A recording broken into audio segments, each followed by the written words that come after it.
Alors, Parashat Miketz. La Torah elle nous dit au début de la Parashat de Miketz que après la fin des 2 ans, alors Paro il a rêvé. C'est quoi à la fin des 2 ans? Qu'est-ce que la Torah elle veut dire par c'est à la fin de 2 ans? 2 ans de où? De quel endroit? De quoi on parle? Alors, pour bien comprendre le lien de ces 2 ans-là, il faut un peu reprendre la fin de la paracha Vayeshev, ce qui s'est passé avec Yosef. Après que Yosef, il a été jeté dans la prison à cause de la femme de Potiphar, d'accord? Alors on sait comme ça, on sait que quand il est sorti de chez son père, il avait 17 ans. Il est resté 1 an chez Potiphar, pendant 1 an il a travaillé chez Potiphar. Et après, il a été jeté dans la prison pendant 10 ans. 10 ans, il est resté à l'intérieur de la prison. Et après les 10 ans, ils ont été jetés dans la prison les 2 sarim de Paro, le sar à Ophim, celui qui préparait le manger, le responsable de la nourriture de Paro, et celui qui était responsable à la boisson de Paro. Donc on appelle ça sar à Ophim et sar à Mashkin. Ils ont été jetés aussi dans la prison avec une faute qu'ils avaient fait. Et c'est Sarah Ophim et Sarah Mashkin, ils ont eu un rêve. Et ce rêve-là, Yosef, il leur a expliqué le rêve. Donc maintenant, ce que je vais expliquer pour comprendre le début de la paracha, c'est que pourquoi Yosef, il a passé 10 ans dans cette prison-là? Qu'est-ce qu'il a fait? Qu'est-ce qu'il a fauté pour être 10 ans dans une prison? En plus, après qu'il a surmonté le Nisayon, l'épreuve de la femme de Potiphar, il a été jeté dans la prison pendant 10 ans. Et pourquoi juste à ce moment-là? Pourquoi pas plus tard? Pourquoi maintenant? Pourquoi Kadosh Baruch Hu, il a manigancé tout ça à ce moment-là seulement? Et grâce à l'explication qu'on va expliquer, alors on pourra comprendre aussi le début de la paracha Bezrat Hashem. Yosef HaTzadik, il devait, après en expliquant les rêves de Paro, devenir le roi d'Égypte. L'Égypte, à cette époque, c'était l'empire la plus puissante au monde. Ce qui veut dire que l'Égypte régnait sur le monde. Donc, quand on dit que Yosef, c'est devenu, après Bezrat Hashem, comme on verra dans la paracha, c'est devenu le roi d'Égypte, Mamash, après Paro, mais il a tout donné, il a donné toute la force de régner. Donc ça veut dire que Yosef, il est devenu le roi du monde. Et le roi du monde, pour devenir le roi du monde, va dire que Yosef, grâce à ça, c'est-à-dire sa Gdusha, elle a été, elle s'est émanée de partout, d'accord? Mais maintenant, pour avoir ce route-là de devenir le roi et de décider de ce qu'il veut et qu'il pouvait faire sa Torah, comme on dit, comme il voulait et tout, il fallait qu'il soit naki. Ça veut dire qu'il fallait qu'il soit sans faute. Quand quelqu'un, Kadosh Baruch Hu, il le met les Gdoula, il compte lui donner un poste, un grand poste dans l'âme Israël, il ne peut pas lui donner sans mérite. S'il n'a pas de mérite, c'est un grand mérite. Même quelqu'un qui demande les Gdola, alors Kadosh Baruch Hu, il est marqué dans Chazal qu'on est mochel, on lui pardonne ses fautes. Ça veut dire que de monter dans un échelon d'importance, quelqu'un qui devient important, c'est un srout. Il pourra amener les gens à la Torah, il pourra faire beaucoup de choses, on lui donne une force. Pour avoir cette force-là, il faut qu'il ait des grands mérites et être sans faute. Il ne faut pas qu'il ait des fautes sur lui. Surtout Yosef, à son degré, il fallait qu'il soit naki. Maintenant, le problème, il est que Yosef, il dit le Midrash dans Shemot Rabbah Perek Zayin, il dit que Yosef, il avait sur lui, à son degré, une faute qui l'empêchait de pouvoir devenir, la lot l'Egdola, devenir important, de devenir le roi d'Égypte, pour sauver tout le monde. C'était quoi? qu'il avait parlé la Shonara sur ses frères. Il avait parlé la Shonara sur ses frères à son père. Et le Midrash, il dit que comme il a parlé sur ses 10 frères, alors il devait épurer cette faute sur le Lashon Hara, sur chaque frère 1 an. C'est pour ça qu'il a été jeté dans la prison pendant 10 ans, pour épurer le Lashon Hara qu'il a dit sur les 10 frères, qu'ils étaient 10, sur chaque frère 1 an, il a dû épurer. Comme ça, il y a marqué dans le Midrash Rabbah. Mais l'explication, elle est que pourquoi juste à ce moment-là, Hachem il a fait ça? Parce que comme il devait devenir le roi d'Égypte, et prendre une importance, et amener le Ham Israël au Shibud Mitzrayim, et l'amener à la Torah par la suite, il fallait qu'il soit vraiment Beshlemut.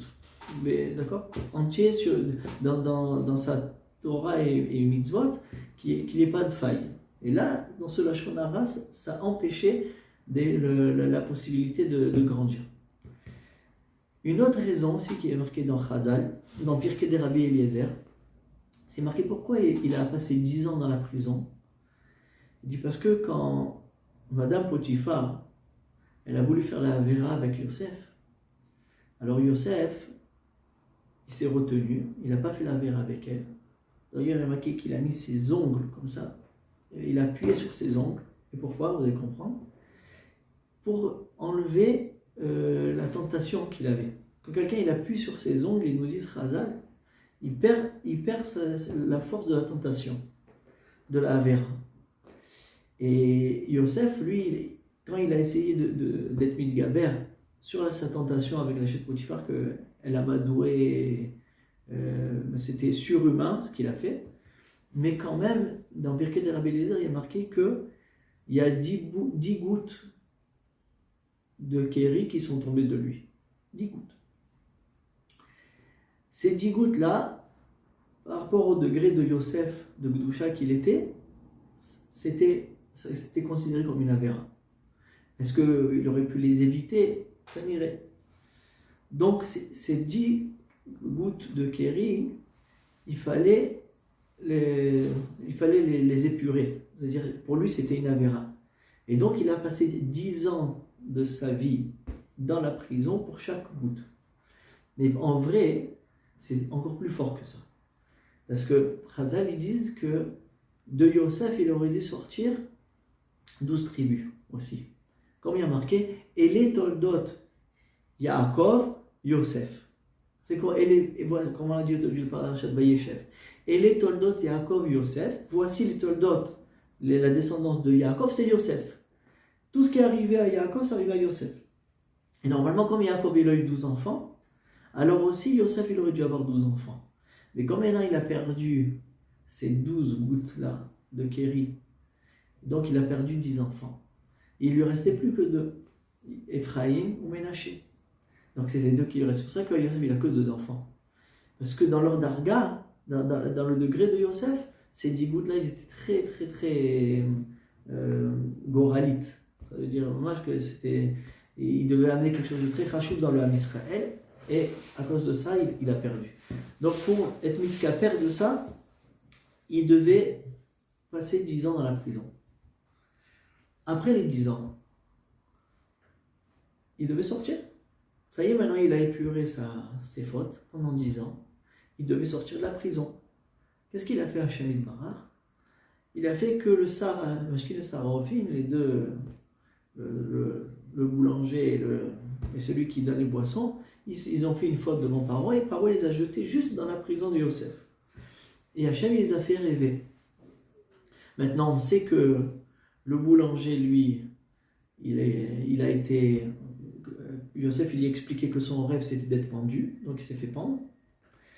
Et le Sarah Mashkin, celui qui donnait les boissons, lui, au contraire, Yosef, il lui a dit que l'explication de son rêve, c'était de revenir chez Paro, et tu vas revenir, on va te remettre à ton poste, et tu vas encore servir Paro. Si on analyse le rêve du Sarah Mashkin, c'était quoi le rêve? C'était qu'il voyait une vigne, d'accord? Il voyait une vigne dans son rêve, et il voyait qu'il y avait 3 branches vous savez, les branches, ils sont comme ça, flexibles un peu. 3 branches zumurot qui sortaient de la vigne, d'accord, avec les raisins. Et les raisins, ils étaient déjà mûrs. Comme ça, il y avait marqué dans le... Et le Saramashkin, lui, dans son rêve, il voit qu'il prend les raisins, il les presse dans le verre de Paro, et Paro, il boit. D'accord? Donc de ça, Yosef, il lui a dit, les 3 branches, c'est 3 jours. Dans 3 jours, il y a Paro, il va te remettre, il va te remettre à ton poste, et tu vas prendre les raisins, parce que lui, il donnait le vin à Paro. D'abord du vin. Donc tu vas presser le vin dans le cos de Paro, tu vas lui redonner, redevenir celui qui va être mashké, celui qui va donner la boisson à Paro. Le Zohar, il dit que l'explication du rêve, et Yosef, il a compris que le rêve, il n'était pas pour le Saramashkin, il était pour lui. Il dit pourquoi? Parce que les 3 branches, c'était Avraham, Yitzhak et Yaakov. Les 3 branches qui venaient de la vigne, c'était Avraham, Yitzhak et Yaakov. Le Geffen, c'est-à-dire les raisins, on sait que le Malchut, la Shekhinah, elle s'appelle Geffen. Comme ça, ils disent qu'elle s'appelle Geffen. D'accord? C'est pour ça qu'on dit que Adam Arishon, on dit que le Etz Adam Tovarak, l'arbre interdit, que Chava, elle a mangé, elle a donné à Adam, d'après le Zohar, c'est une vigne. Et donc, en buvant la vigne, ils ont abîmé la présence divine. Il faudra rentrer plus profond dans ce Inyan. Mais en tout cas, ces 3 branches, c'est Avraham, Yitzhak et Yaakov. Et maintenant, il y a les raisins, qui est la présence divine. Donc, grâce au Srout, qu'est-ce qu'Hachem il a montré à Yosef? Il a montré, regarde, Bisrout, Avraham, Yitzhak et Yaakov, ton père. Alors, la Shekhinah, elle va grandir. La Shekhinah va grandir et on va la presser dans le verre de Paro. Et grâce à ça, toi, Yosef, qui fait l'intermédiaire entre Avraham, Yitzhak et Yaakov et la Shekhinah, parce que lui, c'est Midat HaYesod, c'est lui qui fait l'intermédiaire, et bien grâce à ça, tu vas être délivré. Comme ça, il a reçu pour lui ce rêve révélateur. Maintenant, si Hachem il a donné un tel siman, un tel signe à Yosef, il aurait dû, Yosef, avec son degré de Gdusha, se contenter de ça. Il aurait dû se contenter. Il sait, voilà, maintenant les 10 ans, tu les as épurés, lui ne savait pas, peut-être que ces 10 ans, ils ont été épurés à cause de ça. Mais Hachem, il sait. En tout cas, Hachem, il a envoyé un rêve révélateur du Saramashkin pour lui dire, voilà, Yosef, tu vas bientôt sortir. Mais lui, Yosef, il a ajouté une ishtadlut, ça veut dire il a ajouté quelque chose qu'il ne fallait pas rajouter.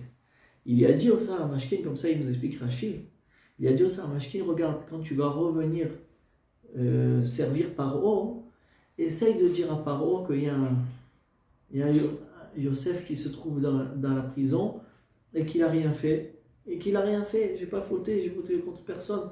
C'est le chef Potiphar qui a essayé de m'amadouer et à cause de ça je me suis fait jeter dans la prison. Moi j'ai rien fait, moi, je suis innocent. Essaye de dire à Paro que de me sortir de ce bord, ça fait déjà 10 ans que je suis à l'intérieur. Et quand il y a dit, qu'est-ce qu'il y a dit au Saramashkin? Il a dit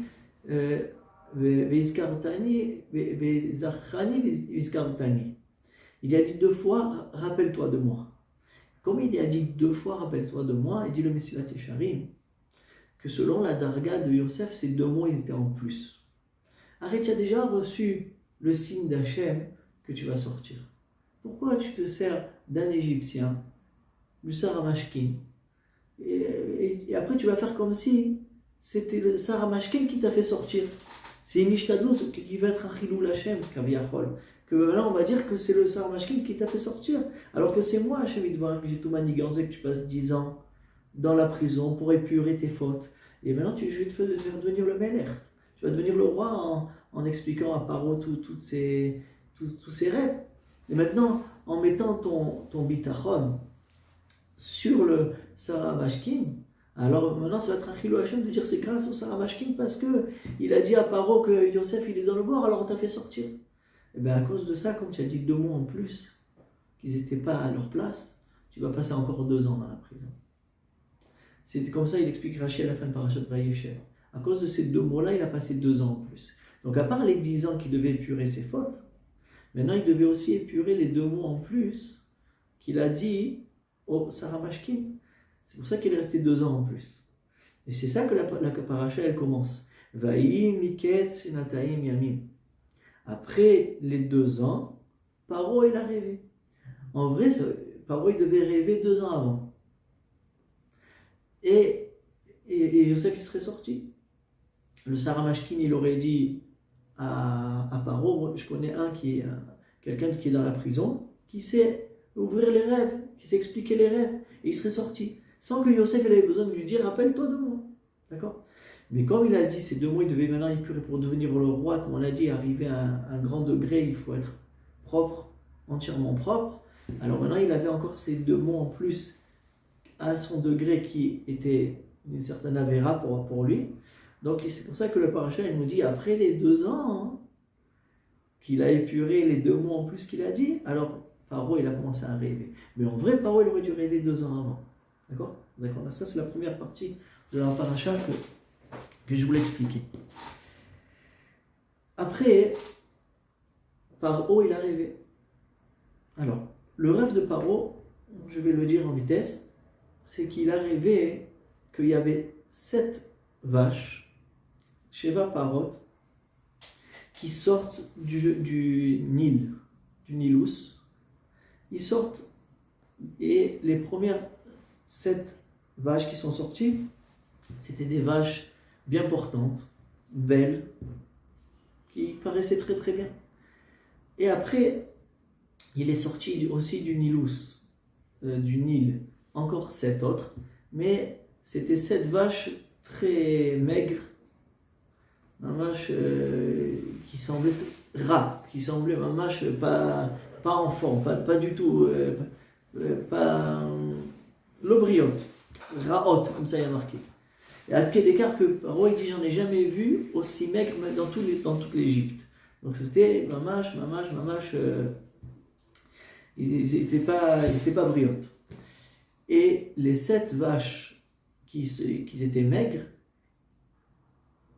ils ont rentré à l'intérieur d'elle, je ne sais pas comment ça, il ne raconte pas dans son rêve, ils ont rentré à l'intérieur les 7 vaches qui étaient bien portantes, et ils sont rentrés dans leur ventre, et il dit Paro, quand ils sont rentrés dans les 7 dans le ventre de chacune, les 7 dans le ventre de chacune, après normalement ils auraient dû grossir comme ça, une fois que les 7 vaches, les grosses vaches, ils étaient dans les maigres, et ben ils n'ont pas bougé de ce qu'ils étaient.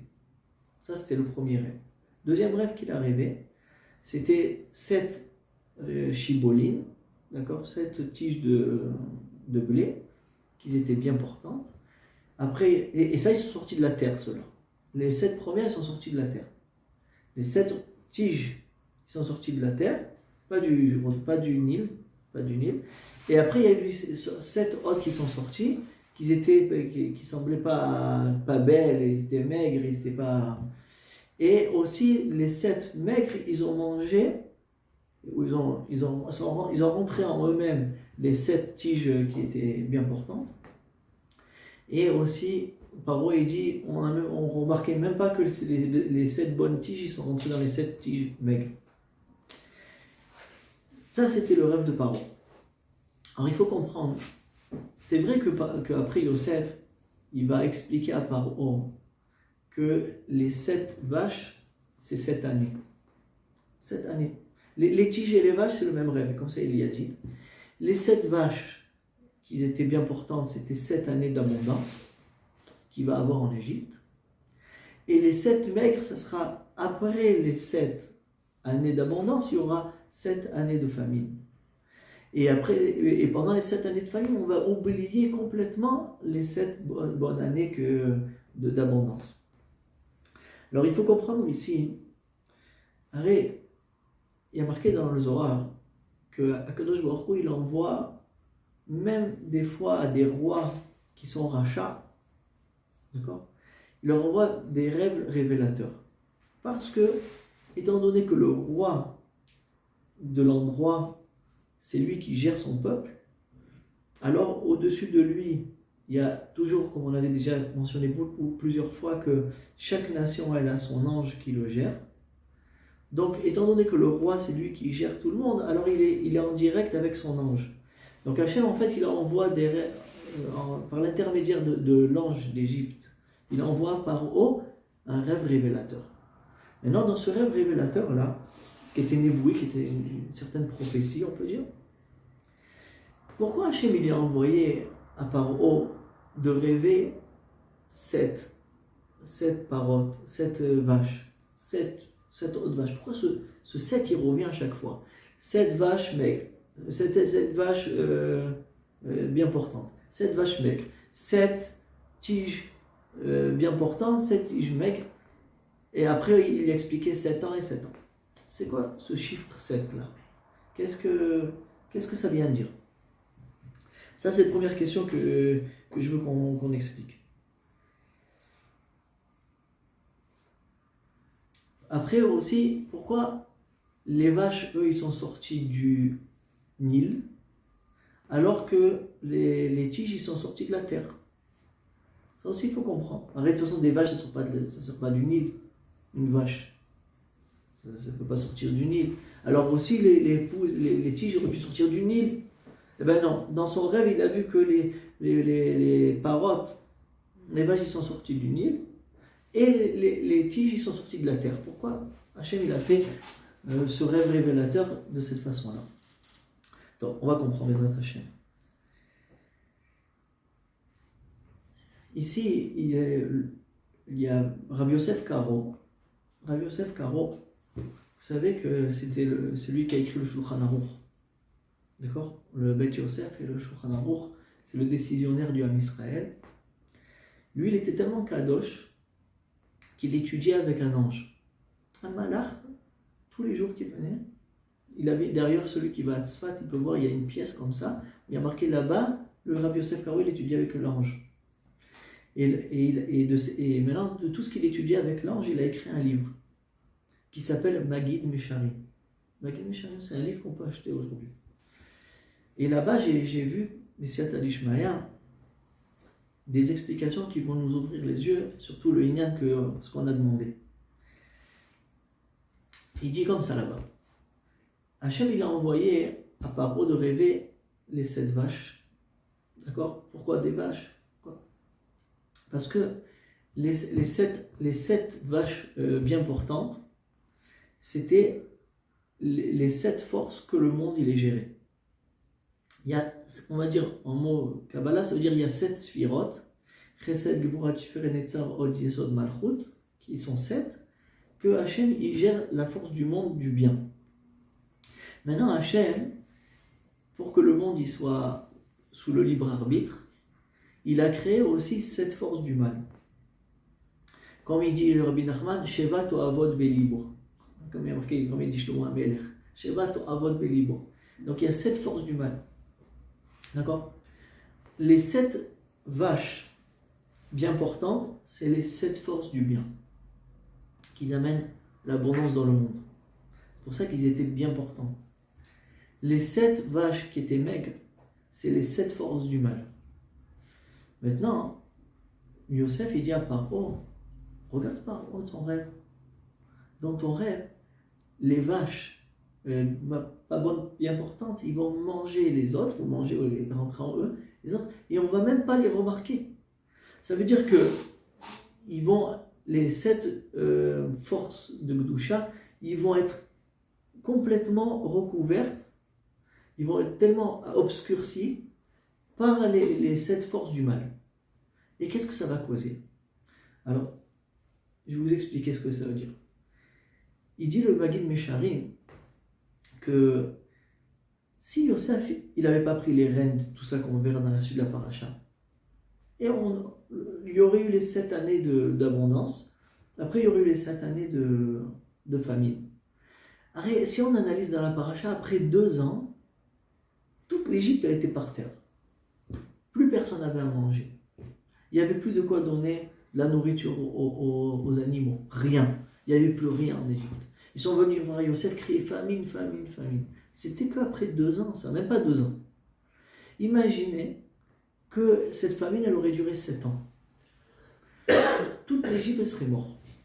Et comme on a dit que l'Égypte, c'était l'empire du monde, tout le monde entier, il serait parti, les Khurban.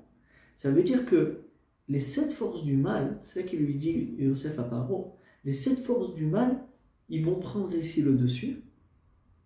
Tellement ils vont prendre le dessus sur les forces du bien, à cause des Avérotes, je ne sais pas pourquoi, qu'ils veulent détruire le monde comme il y a eu dans le Maboul. Alors, qu'est-ce qu'on avait expliqué dans Parashat Noir? Qu'il y avait tellement de djinnim, tellement ils avaient fait des Avérotes, les gens du Maboul, que Hachem il a décidé de envoyer les Kochot Arad, de détruire les forces du mal, de détruire le monde entier. C'est ce qui s'est passé. Noir, il est rentré dans sa teva, et tout le monde entier il a été détruit. Et bien, Yosef, il lui dit à Paro, c'est ce qui va se passer là. Les 7 forces du mal, ils vont tellement prendre le dessus sur les 7 forces du bien à cause des avérotes des gens, que le monde il va être détruit. C'est pour ça que Paro, quand il s'est levé le matin, il sentait qu'il y avait un problème quelque part. Vetipaem Rucho, il a marqué. Parce que Vetipaem Rucho, il était, mais Boulbal, il se sentait mal. Je dis pourquoi il se sentait mal? Parce qu'il a senti qu'il va y avoir le monde qui va être détruit. Comme ça, il dit le Magid Mesharim, le monde il va être détruit. Il y a Khurban Haolam. Yosef, il lui dit à Paro, Paro, toi aussi tu vas être détruit. Toi aussi tu vas mourir de faim. Toute l'Égypte, tous, on va tous mourir. C'est comme le Maboul. Alors il lui dit, Yosef, il lui dit, mais il y a une etza. C'est quoi une etza? Il faut trouver quelqu'un, Ish, Sheruach Elohim Bo. Que quoi? Que lui, il est au-dessus des forces. Comme on l'a dit, il y a 7 forces du bien et 7 forces du mal. Et bien il faut trouver un homme qui a voir Elohim Bo, le roi d'Hachem en lui, qui peut se trouver au-dessus des 7 forces du bien. Il y a encore 3 forces, qu'on avait aussi parlé plusieurs fois dans les autres parachutes, qui s'appellent Keter Chochma Bina. La couronne d'Hachem, la Chochma d'Hachem et la Bina d'Hachem. D'accord? Ça veut dire le couronne d'Hachem, la Chochma et la Bina. Si on a un homme qui est tellement kadosh pour amener l'abondance de cet endroit-là, alors même les forces du mal, ils pourront pas combattre les autres 7 forces. Les autres 7 forces sont plus bas. Les 7 forces du bien, ils sont plus bas. Donc, les 7 forces du mal, ils peuvent avoir une emprise sur eux. Mais sur les 3 d'en haut, il n'y a rien du tout. Ça, c'est Hachem ce qu'il décide, il fait. D'accord? Alors, il y a dit, Yosef, si tu trouves quelqu'un qui est comme ça, il pourra sauver l'Égypte. Il pourra sauver le monde. Parce que lui, il va amener l'abondance d'en haut. Et il va court-circuiter ces forces du mal-là. Et Paro, il lui dit, je vois en toi, Yosef, cet homme-là. C'est pour ça que dans les mots de la paracha, il lui dit, Ish, Chacham, Venavon. Comme ça, il lui dit dans la paracha, toi, tu as Ish, Chacham, Venavon. Analysez les mots. Ish, c'est le Keter, c'est la couronne. Chacham, c'est la Chochma. Et Navon, c'est la chambre Bina. Dis-toi, Yosef, tu as cette force-là. Et il dit, et bien, c'est ce qui s'est passé. Yosef, il est devenu le responsable d'Égypte. Et Béhémet, il a amené avec sa force, comme on avait dit dans les parachutes d'avant, Yosef, il peut combattre le roi. C'est-à-dire que maintenant, on va préciser beaucoup plus ce qu'on avait expliqué dans les parachutes d'avant. Ça veut dire que Yosef, il a une force d'amener la Gdusha Bilmaala, que les forces du mal, ils n'ont plus d'emprise sur lui, comme on avait dit. Et ça, Yosef, il a réussi à amener cette force-là, pas seulement sur lui, et là sur tout le monde entier. C'est ce qui s'est passé ici. C'est ça le rêve révélateur de Paro. Et c'est pour ça que Paro, il a pris Yosef, et en fait, il a pris Yosef contre son gré. Il a dit, j'ai pas le choix. Ou je vais être détruit, ou je vais mettre Yosef. Ça, c'est Hachem qui a manigancé tout ça. Hachem, il a manigancé tout ça pour que Yosef, il prenne les rênes, mais Paro, il n'avait plus le choix. C'était où ça? Où tout le monde entier il part les Khurban, il part la destruction. Donc c'est pour ça qu'il a enlevé son sceau, il a eu la bague, le sceau, et il a donné à Yosef, il dit c'est toi qui décideras tout. On est dans tes mains, on n'a pas le choix. C'est ça ou rien, comme on dit, c'est ça ou la destruction. D'accord? Donc Hachem, il a poussé au pas du mur par haut pour que Yosef, il va régner. D'accord? Maintenant, on comprend beaucoup plus, qu'on a dit au début de la paracha, qu'il fallait que Yosef, pour arriver à ces degrés-là, il avait besoin d'être complètement propre, naquis de toute avéra. C'est pour ça que Hachem, il a manigancé, qu'il a épuré le lachonara de ses frères, il y a épuré les 10 gouttes qui sont tombées de lui, et encore les 2 ans après qu'il a dit les 2 mots en plus. Mais tout ça, c'est parce qu'il devait amener l'abondance de la Keter Chorma, Bina, comme à Elion, que là-bas, le rat, il n'est pas choulette, mais pour pas qu'il y ait de faille, pour amener cet endroit-là, il faut que quelqu'un qui n'ait pas de faille, quelqu'un qui est Tahor Vekadosh. Ça, il fallait d'abord qu'il épure tout ce zman. C'est pour ça que ça explique pourquoi Yosef il a dû passer tellement de temps en prison. Les gens ils se disent ah c'est ça, Yosef avec tout ce qu'il a fait, mais maintenant il a passé 12 ans en prison le pauvre. Il dit non, c'est tous les Tovas. Yosef lui-même, il a compris ça, d'accord? C'est ça tout le malach du Inyan qui se cache derrière tout ça. Maintenant, Yosef lui, écoutez bien, c'est magnifique ce qu'il dit au Rabbeinu Bechaye. Ça s'ajoute avec tout ce qu'on a dit. Yosef, il fait attention que quand il explique le rêve à Paro, tout le temps, il ramène le Shem Elohim. Il lui dit, j'ai noté ici, il lui dit, Elohim Ya'ane et Shelom Paro, premièrement. Il dit, c'est pas moi qui va t'expliquer ton rêve. C'est Hachem qui a amené l'explication du rêve, comme ça il lui dit. Et tu vas être Shalom grâce à Hachem. Après il lui dit Hachem Elohim Asa Erale Paro. Il a dit après qu'il a expliqué le rêve, Yosef il lui dit c'est Hachem, c'est Elohim, c'est Hachem qui t'a montré ce qu'il veut faire. Par toi, il a dévoilé ce qui va se passer en Égypte. Après il a dit Nachon Adavar Meima Elohim ou Memaer a Elohim La Soto. D'accord? Pourquoi à chaque fois Yosef il a voulu appuyer sur rien, c'est Hachem, c'est Hachem, c'est Hachem, c'est Hachem. Pourquoi? Regardez qu'est-ce qu'il dit Rabbeinu Bechaye. Il dit Rabbeinu Bechaye, dans les forces des constellations, les constellations chez nous, ça c'est pas tous les astres et tout ça, il explique que le Ramchal dans Derech Hachem va dire que l'abondance du monde, elle descend d'Akadosh Baruch Hu et elle passe par les constellations. C'est vrai que l'Am Israël avec sa tefila, il peut court-circuiter tout ça. Mais le standard, c'est que ça passe par les constellations. Donc c'est pour ça que c'est interdit chez nous, mais celui qui regarde dans les astres, il peut voir plein de choses. Il peut voir ce qui va se passer. Alors,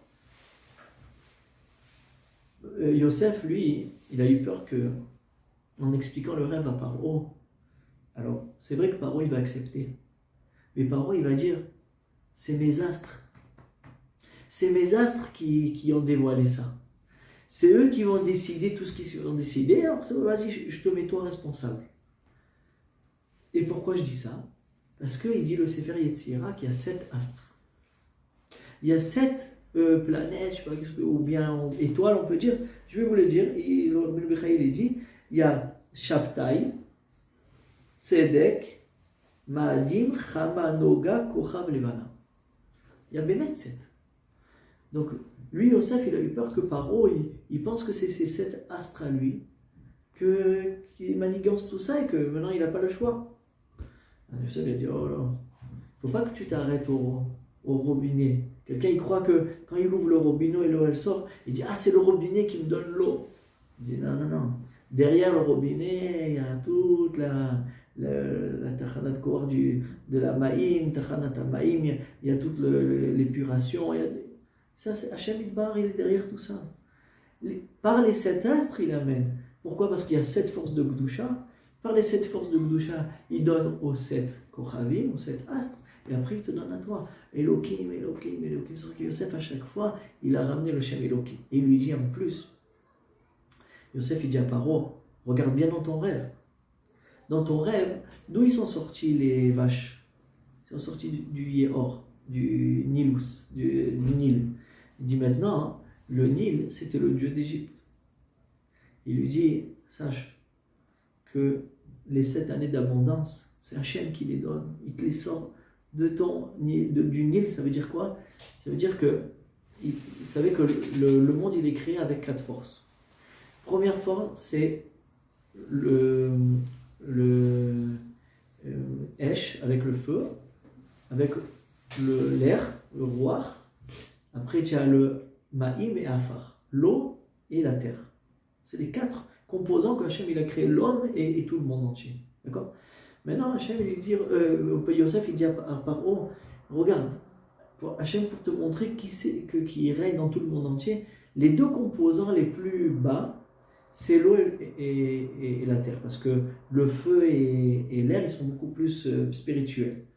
Il dit, même de là-bas, Hachem, il te sort l'abondance. Il te sort l'abondance. Il t'a fait sortir du Nil, qui c'est de l'eau, et il t'a fait sortir les pousses de la terre, qui est le Afar. Et tu vois, de ça, Hachem, il a tout décidé ce qu'il voulait. Et tu vois, Hachem, il est Sholet Bakol. Sache, Hachem, il est Sholet dans tout. C'est lui le roi des rois. Et tu dois te plier à lui. Et bien, mec, quand Paro, il lui répond, il lui dit, Paro, il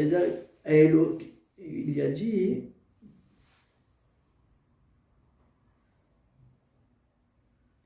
il a dit que si Hachem il t'a dévoilé, si Elohim il t'a dévoilé tout ça, il n'y a pas un Chacham plus que toi. C'est-à-dire qu'il a accepté. Lui-même, Paro, il a dit le Shem Elohim. Donc Yosef, il a dit ça, si tu as accepté, moi, je peux partir avec toi. Je peux travailler avec toi. Si maintenant tu reconnais que c'est Hachem, moi je suis rien. Moi je suis qu'un tsinor, il dit. Moi je suis qu'un tuyau pour amener la shefa, il dit Yosef. Mais tout est Hachem Yitbarach. Ça, c'était tout le victoire qu'il y a eu entre Paro et Yosef. Et pourquoi les vaches? Pourquoi des vaches et pas autre chose?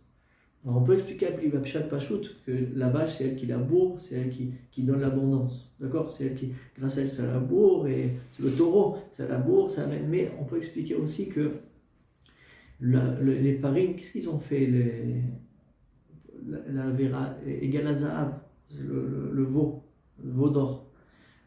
Parce que on avait expliqué dans les autres parachutes de Shemot que une des têtes qu'il y a sur le trône céleste, c'est le taureau. Et là-bas, il sort la rigueur. Alors en vrai, et la vache, c'est ça. Donc en vrai, quand les vaches ils sont sorties, en vrai, c'était pour montrer la rigueur qui va se passer ici en Égypte. C'est pour ça que c'était les vaches. D'accord? Et pourquoi les chibolim? Pourquoi les pousses? Parce que les pousses, c'est quelque chose qui montre la parnassa. Et eux aussi, ils vont. D'accord? Donc ça, c'est tout l'explication du rêve. Il n'était pas par hasard. Tout ce qu'il arrivait dans les détails, c'était Hachem Yitbarach. C'était tout pour révéler à Paro, mais à la condition qu'il soit d'accord que c'est Hachem Yitbarach qui fait tout. D'accord? Qu'est-ce que Yosef il a dit à Paro? Allez, venez, on prend le Yosef, que maintenant c'est lui qui va amener des forces à Elion d'en haut, que là-bas il n'y a pas le mal qui a une emprise sur cet endroit-là. Alors on n'a qu'à analyser qu'est-ce que Yosef il a amené d'en haut. Qu'est-ce qu'il a dit? Il a dit comme ça. Rabbi Nathan Mibreslev, il explique dans l'écouter à la fois, il dit que Yosef, il leur dit, sache que pour être sauvé au moment où il y a la Midatadin, quand il y a la rigueur dans le monde, il faut faire tzedaka. Il a dit à Paro, tu dois mettre de côté, faire ci, faire ça, pour pouvoir donner à manger aux gens. Si tu fais tzedaka, même qu'il y a de la rigueur, tu arriveras à te sauver. Une autre chose, il a dit pendant les 7 années d'abondance, il faut que tu mettes de côté. Mets de côté, engrange. Et après, pendant les 7 années de famine, tu pourras donner à tout le monde. C'est quoi cette tzala? D'abord, il dit le Magid Mesharim que même il y a plein d'Égyptiens qui ont engrangé, à part Yosef. Mais tous, leur blé s'est abîmé, et que Yosef s'est pas abîmé. Pourquoi? Parce que le rikavon, le hipouche, ce qui s'abîme, Ça vient des forces du mal. Il faut savoir ça. Normalement, Hachem, il a fait le monde avec Adam Arishon tout au début. Même un fruit ou quoi, il n'aurait pas dû s'abîmer. Tout ce qui s'abîme, c'est les forces du mal qui rentrent à l'intérieur qui l'abîment. Parce qu'il y a une force du mal dans le monde. Alors ça amène, ça abîme. Lui, Yosef, était tellement arrivé dans un degré à Tsoum qu'il a engrangé à l'intérieur toutes le blé, tout ça, et ça ne s'est pas abîmé. À eux, ça s'est abîmé, parce que c'était normal, ils l'ont gagné pendant 7 ans. Ça s'est abîmé, alors que Yosef, ça ne s'est pas abîmé, parce qu'il n'y avait pas le rikabon. Maintenant, il dit comme ça. Nathan Breslev, il dit qu'on a appris quelque chose de très très grand dans cette paracha-là. Très très très grand. C'est quoi? Il dit, sache que, il est marqué dans le Zohar, dans Tikkun Zohar, il ramène le pasouk de Paro quand il dit que les 7 vaches, ils ont avalé les autres vaches, et on les remarque même plus dans leur ventre, même qu'ils étaient maigres. Il dit le Tikkun Zohar, sache que les Bnei Israël, quand ils vont partir en galoute, quand ils vont partir en exil, alors ils vont se retrouver dans un matzav que les goïms, ils vont les avaler. Ils vont les avaler comme ça, il dit. Ils vont même plus se rappeler de leur Kedusha. Ils vont même plus se rappeler de leur Kedusha, c'était ça le rêve révélateur, hein, aussi pour l'exil. Que quoi? Il dit, faites attention, Bnei Israël. Ça, il dit Rabbi Breslev, du rêve de Paro. Qu'est-ce que Yosef il a voulu dire? Faites attention, Bnei Israël. Sachez que les goïms, ils peuvent avoir une emprise sur nous, à tel point qu'ils peuvent nous faire perdre toute notre spiritualité, toute notre Torah qu'on a en nous. Et après, la Torah va être enfouie. Elle va être enfouie en nous, et on va un peu se rappeler qu'on est juif. Regardez, il y a des juifs dans le monde qui n'ont jamais ouvert un livre de Torah. Ça, c'est la galoute. Ça s'appelle qu'ils ne se rappellent pas qu'ils sont juifs, parce que la Torah, c'est elle, l'essence du Ham Israël. Si même tu as une belle voiture, tu ne mets pas l'essence, elle n'avance pas. Elle ne sert à rien. L'essence du Ham Israël, c'est les Torah en mitzvot. Et maintenant, les goïms, ils nous ont fait tellement oublier qu'on est juifs que même, on ne va même pas se rendre compte qu'est-ce qu'on perd. On a des juifs, je vois des juifs, ils arrivent à 80 ans, ils n'ont jamais ouvert un livre de Torah. Et ça, c'est la galoute la plus grande qu'il peut avoir. Et quand tu leur demandes, est-ce que tu as un problème, c'est problématique, je ne sens pas le problème. Eh bien oui, parce que les 7 vaches maigres, ils ont avalé la Gdusha des 7 vaches de Gdusha. Parce que c'est ça la force du mal. Et c'est quoi la solution? Il dit Yosef, c'est de trouver quelqu'un, sadique, qui sait chercher en toi, qui est l'étincelle de Gdusha qui est enfouie en toi. Parce qu'un juif, il peut jamais il perdra son étincelle de Gdusha qui est à l'intérieur de lui. Et le tzaddik, il vient et il te sort de toi, ton étincelle de Gdusha, et tu es choser bitshuva. C'est ça en fait, que quand il y a quelqu'un, un rave qui te fait être choser bitshuva, hein, en vrai ce qu'il fait, c'est rien que de te réveiller ton étincelle de Gdusha qui est en terre du juif, qui a été avalée par le Erev Rav, qui a été avalée par le Rav. Et une fois qu'il sort, il jaillit. Tu vois le banane, il choser bitshuva, il a des forces, il a trouvé une nouvelle vie. Et bien, même les gens qui sont en choser bitshuva, chacun il dit, après il rentre bien dans le Inyan, il voit ce qu'ils ont perdu toutes ces années, il dit, si je pouvais appuyer sur Next, sur toutes les années qu'ils étaient à voir, après il a profité, il a fait plein de choses. Mais maintenant qu'il est rentré dans la Gdusha, il voit ce que c'est la Gdusha du Shabbat, la Gdusha de la Torah, et la Gdusha, elle s'est réveillée, la Gdusha, avant lui, elle s'est réveillée. C'est ça que cette paracha nous apprend. Le juif, il faut qu'il se réveille. Et il faut qu'il écoute des cours des tzadikim, que c'est les tzadikim, c'est eux qui amènent la Torah. Comme Yosef, c'était lui le tzadik, c'est lui qui a amené le or.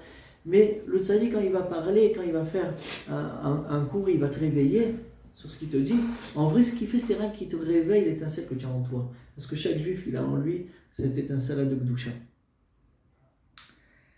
C'est ça le grand limoud de ces parachiotes à Niflaim, Shabbat Shalom.